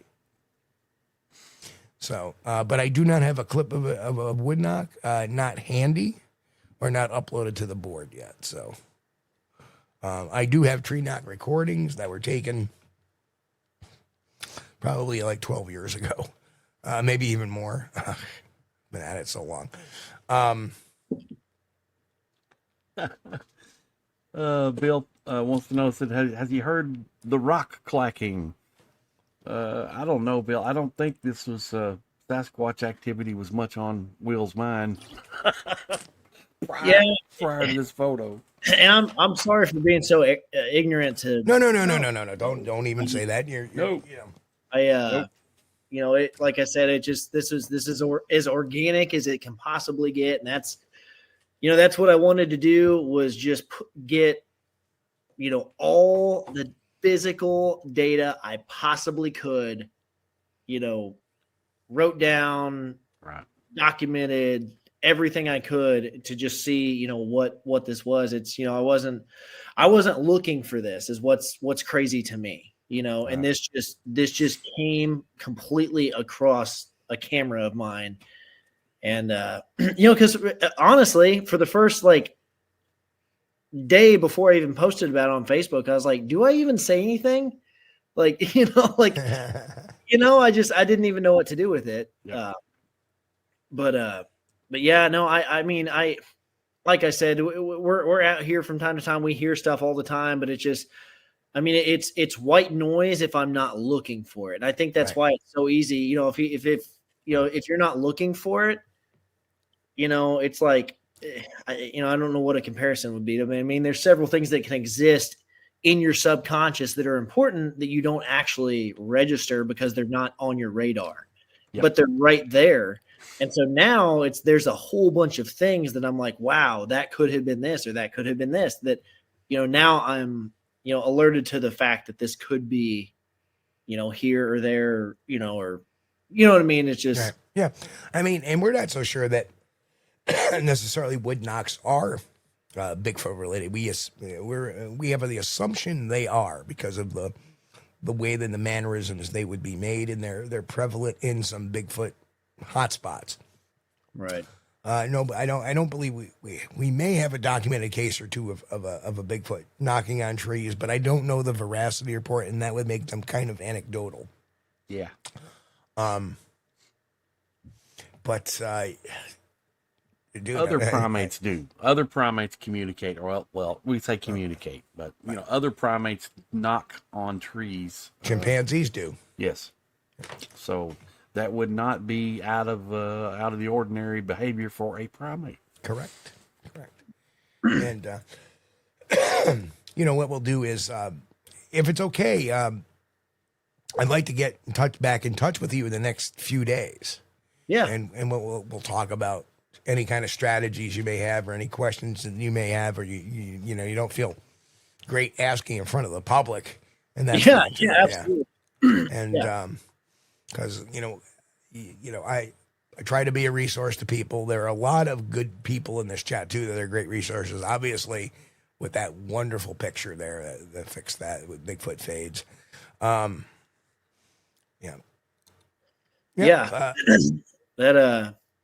you know, it's just and that was my whole thing. Was my brain didn't really know what to make it at first. I mean, as soon as I look at it, I'm like, man, that looks like a Bigfoot, you know. Yeah.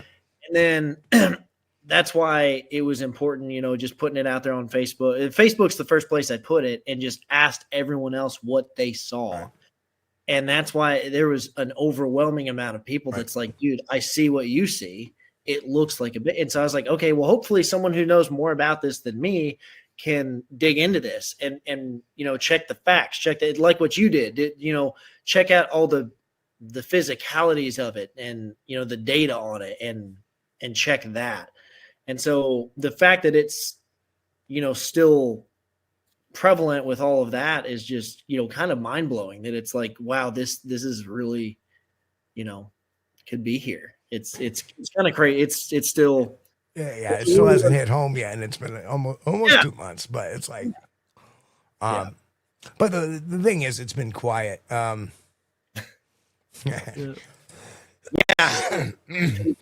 I'm going to put up this question. Do you know any other people that may be living within the surrounding community area that you could ask about activity or this forested area the caveat that, hopefully you're completely nuts. Wait a minute. I think my internet connection is breaking up, or yours is one, Steve. The question was kind of garbled. Okay, yeah, I think it was mine because the whole thing is refreshed. You got me now, good? No, it's still garbled. It's getting a little better. I can hear Chris pretty well. Can you hear me? Is it me? Yeah, I can hear you now. Yeah. Okay, all right. So, Kaijin asks, do you know any other people that may be living within the surrounding area that you could ask about activity? Is it a forested area, or is this a forested area? But are there any neighbors that you could ask, basically, or anybody nearby, There we go. without sounding crazy? I guess is the caveat that I. So, yeah, here's the crazy thing: is it's our chunk here, and then in that area, I mean, probably for the surrounding, I'm gonna say like 2,500 acres. There's only like 4 or 5 of us that own all of that, and they're some of the first people I talked to. Oh, very good.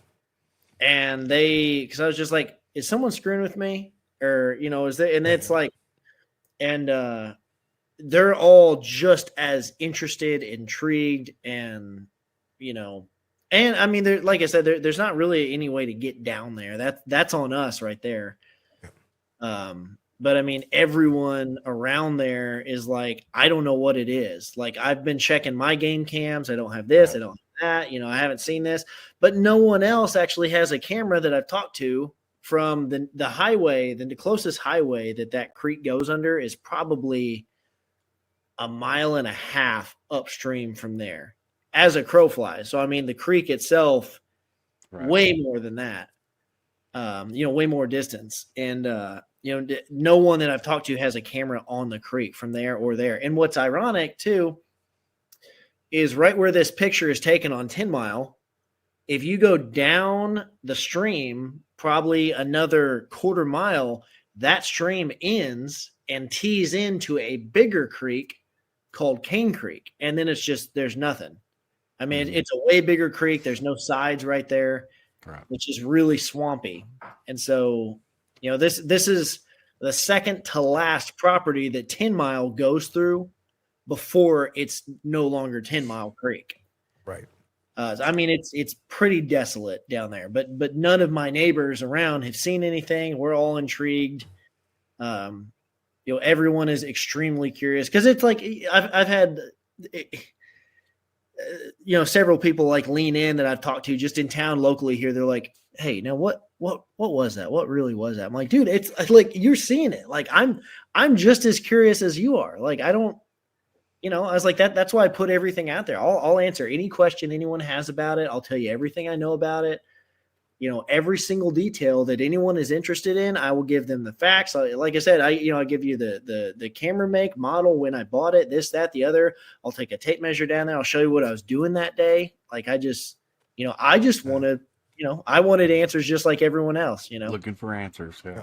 Yeah. And that was it, and that's all I got on that, but. Well, Kaylee says, Stringtown is like a dead in town just past our road. And I've always felt like the end of the Stringtown is incredibly rural and a great area for something like this to be hiding. Yeah. It's got a lot of swampy areas and a lot of water creeks and yeah. So this is as far as a town like this, like Poplar Bluff, the population, I think the city population, I think is probably like 16,000 or something like that. But somewhere in there, it was at least on the last census. But it's like every 2-lane blacktop road that goes out of town within about 10 minutes of driving. Right. If it doesn't hit another road going to another town, it turns into gravel. And that's just, that's the way this is. Yeah. We live out at the very end of M Highway, which is probably 10 or 15 minutes west of Poplar Bluff. And if you keep driving through there, you hit this little place called Stringtown, Missouri, which is an awesome little place. There's like 5 houses, 1 grocery store, awesome place. Yeah. But There it is, Stringtown, right there. Yeah, yeah, that's it. So we're right in this area here. Yeah, and it's just it's A lot of green. Yeah. There's nothing between. I mean, when you're in Stringtown, you're pretty much in the middle of nowhere. I mean, there's nothing there anyway. But I mean, and this picture is zoomed out quite a bit, so right, yeah. Just so we can get everything in. But yeah, it's. I mean, you look at that whole area. You look at Stringtown, and you go west. There's nothing till Grandin, if that's even a town. It's not much. I mean, Grandin is the size of. I mean, if it wasn't already a town, it wouldn't be a town now. I mean, there's, it's 50, 100 houses, 2 or 3 gas stations, a water tower. That's it. I mean, just in the middle of the hills. This is what they call the gateway to the Ozarks. Poplar Bluff is what they call the gateway to the Ozarks. Right. And it's right where, and if you look from the bottom right of the screen over, it gets flat from there on out. Yeah. Right. From Poplar Bluff west, it just gets huge and hilly and more rural. And I mean, from Poplar Bluff out that way, I mean, yeah, it's just there's just nothing but hills and hollers out this way. And oh, Chris, he's speaking your language, baby. Hills and hollers. Oh, I understood that. Yes. Yes, in New York we call them mountains and valleys. Well, just by glancing at the satellite imagery here, I mean, I can just bam. There's at least half a dozen large bodies of water, and there's going to be creeks and streams connecting all those together. It looks like a really good area for these creatures to be moving around in. Well, my thought too, and I don't even know if this is legitimate, but I mean, if something, if it was traveling, but trying to stay in the hills, I mean, obviously it'd be harder to navigate, or not harder to navigate, harder to stay hidden, if you're trying to evade people in the flats, I guess east of town, like down, which would be 60 East, 53 Highway. Right. Some of them, but if you go the opposite direction, you can just skirt along the edge of the Ozarks, right where the hills are, and that's kind of right where we are, and it's like there's only, a handful of ways that, I mean, there's several waterways in there, but I mean, there's the bigger ones. There's like Current River, Black River, St. Francis River, which it's a little more. It comes out of Wayne County, I think Wayne County, which is Wapapello. It's the the in and outflow of it, but. There's a couple big streams and creeks and stuff like that. And like 10 Mile, it's not a creek that people really frequent because no one really does. If you go to it, you just go right to it. But it's like during the summer, it doesn't flow very much. It just kind of has standing pools and there's always water moving through it. Cane Creek's a little bigger, but I mean, there's tons of creeks like that just connect all these different places, Yeah. Well, Will, we had a question from Pat Collins. He wants to know, are there mushrooms around the creeks? So a lot of my buddies, and I'm a little arrogant to this. I don't know. I'm not going to pretend to know. There's morels or morals or whatever. Morels, yep. Yeah. A bunch of my buddies go looking for those all the time. And I know that some of my friends have gone down in there in these areas and they'll find just massive piles of these. Right. I've never personally gone for them. I mean, I'd like to, I think it'd be exciting, but it's something that I've never really personally done, but I know there are tons around here. Based off of what my buddies showed me, they're like, man, look at this catch of them that we got, and stuff. You're like, yeah, it's a bunch of mushrooms. Well, yeah, you know how it is. It's like just like this, not like that's cool. I don't, look at my picture of Bigfoot. Yeah, that's all right. Yeah. Well, I don't know about how they do it in Missouri, but in Kentucky around March, April, somewhere around in there, that's when this mushroom hunting comes in. Everybody goes out in the woods looking for mushrooms. But this time of year, though, they would probably be a little tough, a little woody, so I wouldn't think too many Bigfoots would be chewing on them. But what do I know? You never know. Yeah, I mean that's They may like them a little Good tougher. night, Maxwell. Thanks for being here. Yeah. But Maxwell also said, great show tonight. I want to thank Will so much for sharing. Yeah, absolutely. I said this is like someone said earlier, like, man, the bug has bit me.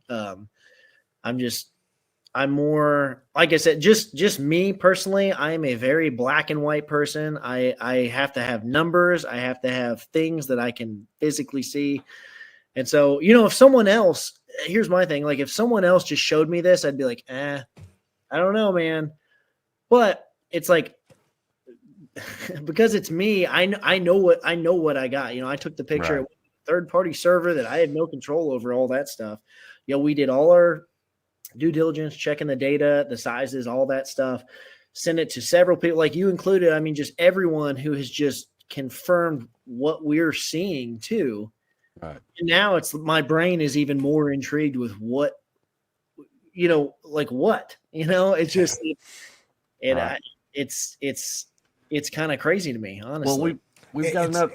It's just so amazing when you dehaze it. We've got another question from Kaylee here. I want to get this one in. I think Kaylee is our inside source here. Yeah, like I said, that's my sister. She's Kaylee said, did you and Jared have any odd experience when y'all hiked the Irish wilderness at night near Van Buren? No, so she's throwing. I think she just threw a ringer in there. Let's hear more. Let's hear some about this. Oh, hold on. Well, hang on. Before we get to that story, let's appropriately announce this one. Never mind. Go ahead.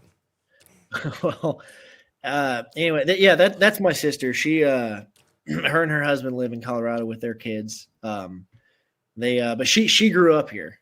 So she knows the area just like we. No, this was probably, I don't know, 12, 13, 14 years ago. Me and my brother, so the Irish wilderness, I think one of you brought that up earlier. It just vast, huge amounts of forest in this area. And me and my brother just wanted to go out there and we were going to go camping. And so we went out, we dropped off, I think somewhere between like Van Buren and Poplar Bluff, which, I mean, there's just a huge shape west of Poplar Bluff, right, that connects. Like if you go down Elsinore, right there where it says 60, down below Elsinore, like to somewhere up there, that one in the middle, right, somewhere in there, and just straight down from there, Irish wilderness. There's a huge chunk down there, a couple thousand acres, or probably way more than that. But we started walking, and for whatever reason, we started walking at I don't know, like 9 p.m. and we were just going to walk till we got tired and just pitch a tent. right. There was no good place to put a tent for about 5 miles. And so we walked and walked and walked and walked, and it was creepy because it never opened up. I mean, it is no man's land in there. I mean, there was not a place to put a tent that was not chest high, creepy grass, Right. swamp area. And so we were just kind of a little hesitant to stop anywhere we couldn't see, around us. Right. And so we got out about 5 miles out, and then finally found this little campground. But it wasn't really, it was creepy. It was creepy. That's all I can say about it. It wasn't what we thought, and so we're like, do we want to just stay here? Because we don't even know if we're on the right trail. We ran out of cell service like 3 hours ago. Right. And so we turned around, we walked back. So we ended up walking back another 5 miles. So you don't see anyone out there. I mean, there's nothing. We were the only two souls out there, and got back and ended up pitching the tent like at the parking lot at the entrance to the trail. But I mean, there's just all kinds of weird stuff. I mean, it was just me and him. And so, one of us was looking forward. One kept checking our back the whole time, just because it's just, man, the stuff you hear out there is just. What were you hearing? I don't know, strange stuff. And that's my other thing too. I'm an Eagle Scout. I was an Eagle Scout before I got to 18. I mean, I've camped my whole life, and I'm proud of that. I've done a lot with that.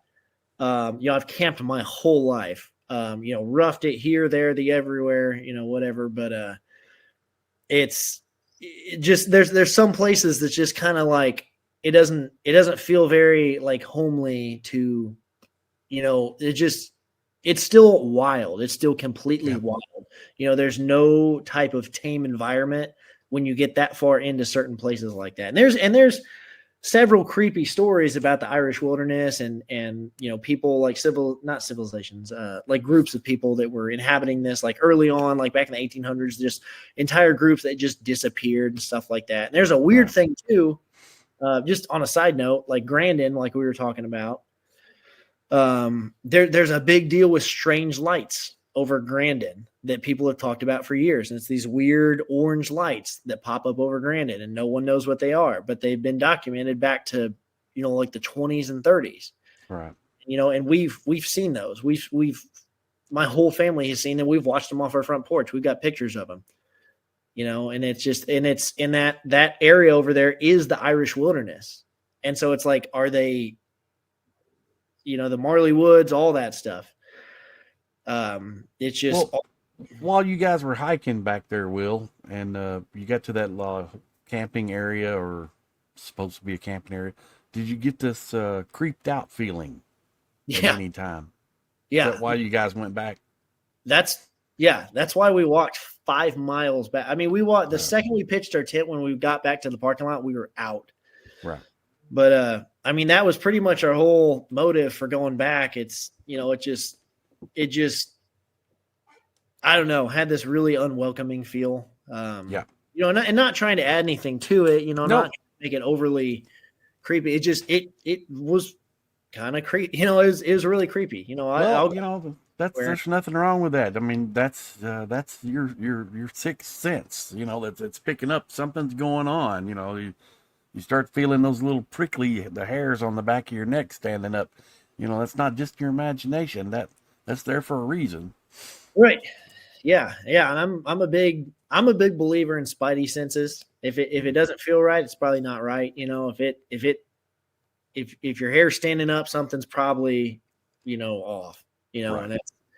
But I don't know. It's just, there's a lot of mystery around it. It's all government land. So, it's, no one's going out there chopping trees down, stuff like that. So, I mean, it's whatever's been there has been there forever.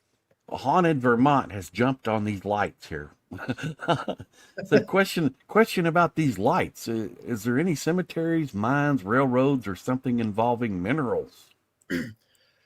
I really couldn't tell you. I know there's a bunch about it online. I know from, I mean, it's over Grandin. There's a bunch. If you Google it, strange lights over Grandin, Missouri, it will come up with a bunch of stuff. I think the UFO hunters have been out there before, some stuff like that. But I mean, it's weird. Like this was probably 15 years ago. We were standing on our porch out here by the farm, and there was these orange lights, and they would just appear right over the horizon. They just appear just out of nowhere at night, like 9-10 at night, and then just split. And then they would kind of do some weird stuff and then fade out. And then another one would just appear. And then 2 more would appear right next to it. And they just hover for 60 seconds, 2 minutes, something. And then they would just one would fall off. One would split into 2 more and just do weird stuff. And my brother Red, what was crazy about this was Grandin is northwest of where we're at. He was on his way to Springfield, Missouri on 60 West. And he was driving that direction, and he saw the exact same thing and called us, not knowing that we were watching them off the front porch. Wow. He called us and saw them to his south, which was between us and him. Yeah. And so we knew that they were not, in orbit. They're down here somewhere. Right. And but they were way closer to him than they were to us, because he said they were right over his head. He could see him out of his sunroof. And that, like I said, that was 15 years ago plus, which is crazy. Hey, Chris, we have a request.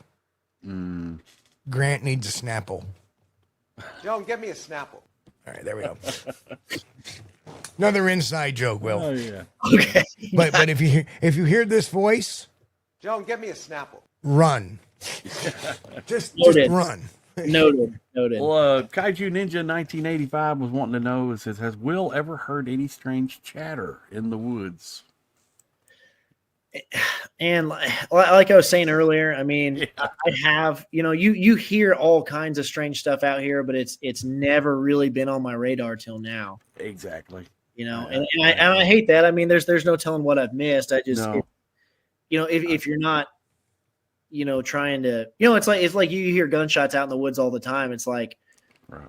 I don't think anything of it because there's, our neighbors, you might hear a gunshot a mile away and it might be your buddy shooting in something, doing some target practice on the weekend or something like that. We hear it all the time. I don't think anything of it. If it's like, if you're in the middle of an inner city, you start hearing gunshots. It's like, well, maybe. And as somebody that's getting into this and being new to this, don't overthink things like that either. Yeah. It's a fine balance. It's kind of like a soundboard. You can't have too much and you can't have too little. You got to have somewhere in between there where you're aware enough, but you're not over. Like I've been with Bigfoot witnesses that, you hear oh, and the guy will grab my arm and go, "That's an owl, a Bigfoot imitating an owl." How about it's just an owl? Yeah. Yeah. So yeah, you want to. Jen says the woods will never be the same. Very true. Exactly. Especially for the kids. That's the big thing. I was like, I think my oldest, he's heard me talking about this. He's like, what is that? What was on your phone? I was like, how do I tell him? How old your oldest? 9. Well, you never know. It was about maybe a year earlier. I think I was 8 when I first heard Legend of Boggy Creek came out in 1975. Well, 19 earlier, but I watched it probably in 1976, 77. And at that time I was 7 or 8 years old. So that was really the first time that. It's right there close to his age. Yeah. Right. And my godfather, had read one of John Keel's books that was written under Eric Baum called The Abominable Snowman. And he talked to me about it, and then he gifted me that book. And that kind of put the bug in mine at a very early age. Right. And then I became a teenager, and cars and girls were the number one raging thing. You forget about that stuff. Yeah. But as I worked as a professional investigator, all of a sudden this thing came back into my life again. I'm like, well, I bet you this is all a bunch of crap. But as it turned out, it was not. And I'm a trained forensic interviewer. And I was watching these people's reactions. And just so you folks know, I don't see any reaction here of anything wrong with Will. Just so if you're wondering, well, what's Steve? I wonder what really Steve thinks. If Steve thought there was something wrong, Will would not be on the show tonight. So I appreciate that. Yeah, I'm trying to be as transparent as possible. Like I said, I'm the messenger of the data. It's a good way to put it. I want everyone to do what they can with it, and I am more than happy to talk to anyone. Just give all the info that I possibly have, So Okay, Patty's back in Messenger. Hang on. We got one picture that people want to compare, and then we got to get rolling because it's already 10:54 already. Yep. Wow. Time flies when you're having great conversation and great evidence. Yeah. This one went by pretty fast because we've got a great guest and he's got some great evidence. Appreciate it. Yeah, this has been a lot of fun. But I'm going to make a comment about Jen's comment here. She said, the woods will never be the same. And that is so true. And I think that's a lot of how Bigfoot gets away, these creatures, Sasquatch, whatever you want to call them. I think that's a lot of how they get away with it because the 99% of the people are walking through the woods, hiking, whatever, and they'll spot some movement out of the corner of their eye and they'll stop. And they'll just take a quick glance over and then they don't see anything right away. So they say to themselves, must have been nothing. Yeah, it's not on. And Right. It's not in their train of thought that, there's any possibility it could have been something. So they Right. just walk on. But now after you realize that there is a possibility that there are creatures out there like this, when you spot some movement out of the corner of your eye while you're hiking, you're going to stop. Now you're going to take a good long look. What did I see? Now look at the arm length from Patty to your photo. Doesn't look any different. Same size. Somebody had made a comment that, well, the arms look a little short. Arms look the same. The arms come down to mid thigh like it does on Patty almost. And then if you expand those fingers, it would probably drop even a little further. Same thing with Patty.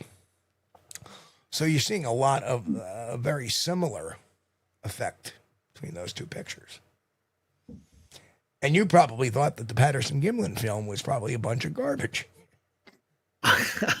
I've always been up in the air. It's without me ever physically seeing one. I'm open-minded. Yep. But look, the backside looks the same.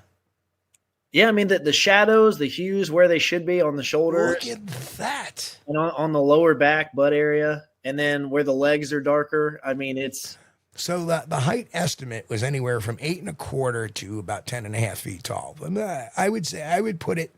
And looking at the pictures, eyeballing it, and I'm very good at eyeballing heights.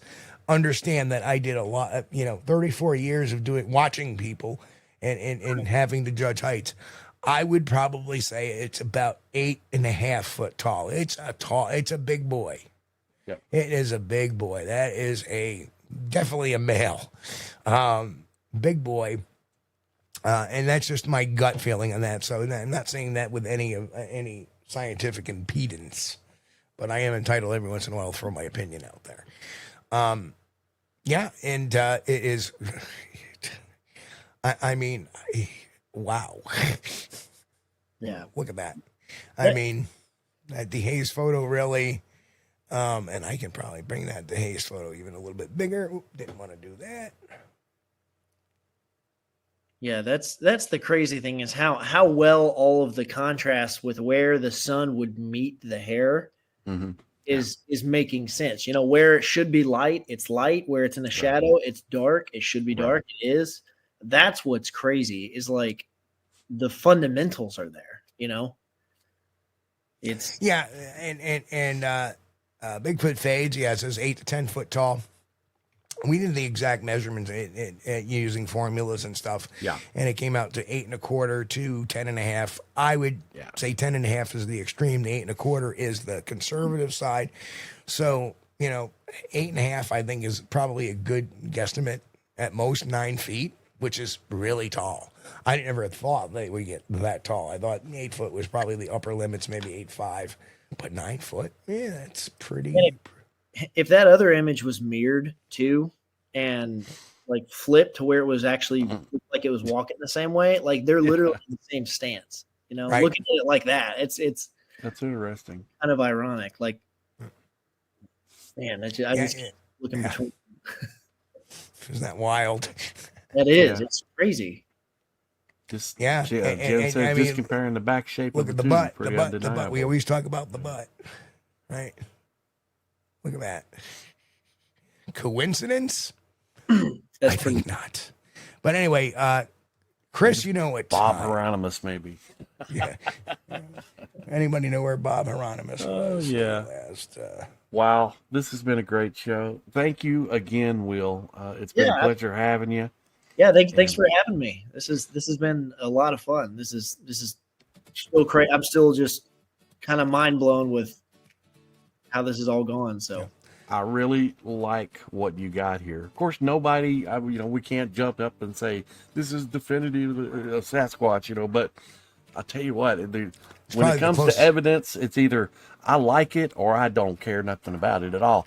I like this very much. I think it's, I think you got something. You're on to something. It's probably the best capture we've seen in a while. Absolutely. When you dehaze it, it's like, wow, you can't deny it. So again, thank you. wow. So, Will, I want to thank you, brother. I will be in touch with you this week. We'll chit-chat. Yeah, absolutely. Sounds good. Sounds good. Sounds great. And I appreciate you having me on. Oh, anytime, brother. Anytime. All right, you be good. We'll right, see we'll you do. shortly. See you guys. And just be real.